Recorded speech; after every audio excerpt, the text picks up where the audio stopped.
Welcome guys. तो मानवा की स्टार्टिंग खाने के टेबल से होती है, जहाँ पर कई सारे सर्वेंट खाने की चीज़ों को टेबल पर रख रही होती है।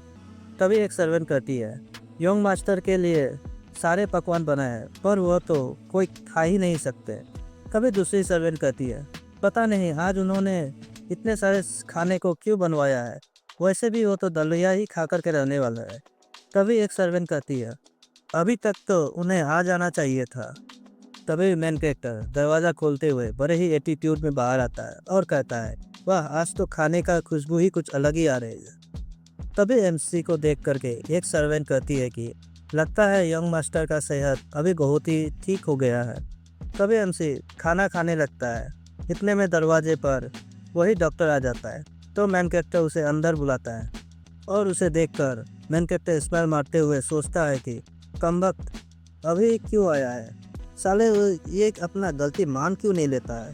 क्या ये मेरे साथ चूहे और बिल्ली का खेल खेलना चाहता है। और वो कहता है, यह सब क्या चल रहा है।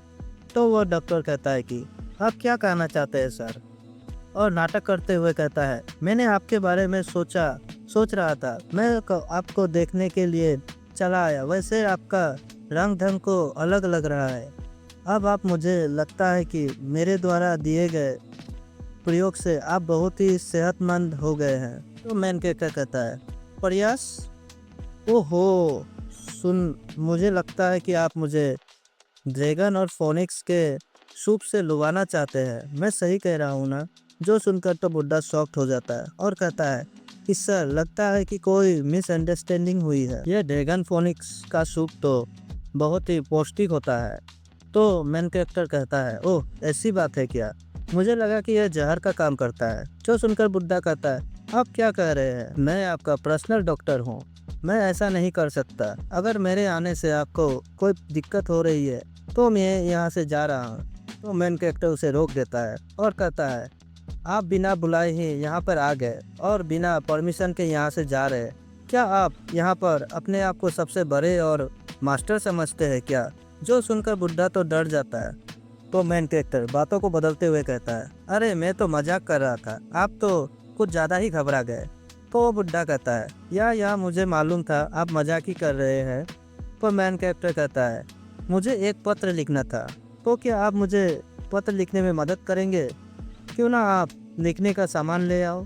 तो वो भी कहता है, ठीक है मैं लेके आता हूँ, और वो कागज़ और दवात ले आता है। तो मेन कैरेक्टर कहता है, तो मैं बोलता हूँ और आप लिखना शुरू कीजिए।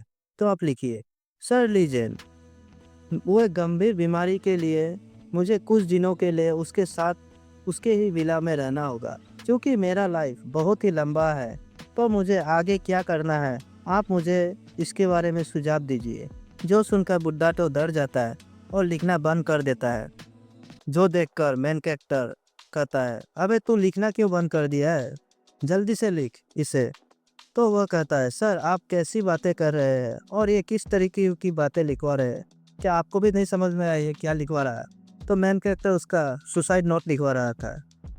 तभी उसके गले को जोर का झटका लगता है, क्योंकि हमारे मेन कैरेक्टर ने उसके चॉपस्टिक को उसके गले के से लगाते हुए पीछे दीवार पर धंसा दिया था। जो देखकर वो चिल्ला जाता है और घबरा भी जाता है। तो मेन कैरेक्टर बड़ा ही डरावनी आवाज़ में कहता है, ये बुड्ढे, मैं वो पुराना लीजेंड नहीं हूँ। तो वो बुड्ढा कहता है, आप क्या कहना चाहते हैं, मुझे कुछ समझ में नहीं आ रहा है। तो मेन कैरेक्टर कहता है कि ड्रैगन पोनिक्स का सूप हेल्थी लोगों के लिए अच्छा होगा, पर ये मेरे लिए जहर है। बता पता नहीं राइटर क्या खा करके लिख रहा है। पहले तो बोल रहा था कि चिकन और चिकन सूप उसके लिए प्रॉब्लम देगा, पर अभी कह रहा है कि ड्रैगन पोनिक्स का सूप उसे जहर लग रहा है। छोड़ो हमें क्या करना है, हम तो मानवा का इंटरेस्ट लेते हैं। तो मैमसी कहता है, और ये बात आपको तो सही से पता होना चाहिए कि मेरे लिए कौन सा चीज़ खराब है और कौन सा चीज़ अच्छा है। यह एक डॉक्टर का कर्तव्य होता है। और क्या मुझे यह पता नहीं चलेगा कि आप चुपके से आते हैं और चुपके से मेरे नसों की जांच करने लगते हैं कि मैं कब टपकने वाला हूँ। और सबसे इम्पोर्टेंट बात, मैंने आपके दिए हुए दवा को तो कभी खाया ही नहीं था, और आप मुझे मारने के इरादे को भी नहीं छुपा पाए। और मुझे पता है कि तुम इस काम को अकेले नहीं कर रहे हो, तुम्हारे पीछे कोई और है। तो इस पत्र में तुम उस इंसान का नाम जरूर लिखना जो तुम्हें यह सब करने का ऑर्डर देता है। तो वो बुड्ढा कहता है कि आप ऐसा कैसे कर सकते हैं, मैं एक सच्चा और अच्छा आदमी हूँ, आप मेरे पे इल्ज़ाम लगा रहे हैं। और बड़े ही खतरनाक लुक देते हुए कहता है कि अब आप जैसे बेकार इंसान के साथ भी मुझे नेगोशिएशन करना पड़ता है। तो मेन कैरेक्टर कहता है तो बहुत ही अच्छा, अब तुम अपना रंग भी दिखा चुके हो। तो वो बुढ़ा कहता है मैंने सोचा था कि मैं तुम्हें आसान मौत दूंगा। और उन सर्वेंट्स के तरफ देखते हुए सोचता है कि मैं इसके साथ इन सर्वेंट्स को भी मार डालूंगा ताकि कोई सबूत ही ना बचे। और एक नीडल निकाल लेता है एमसी पर अटैक करने के लिए। पर तभी मेन कैरेक्टर एक ही थप्पड़ मारता है और वह वहीं पर मर जाता है। कहता है कि सही से खाने भी नहीं देता। और वह एक चिकन लेग पीस उठा लेता है, उठा के खाने लगता है और सोचता है कि सही सही में यह शरीर तो बहुत ही कमज़ोर है।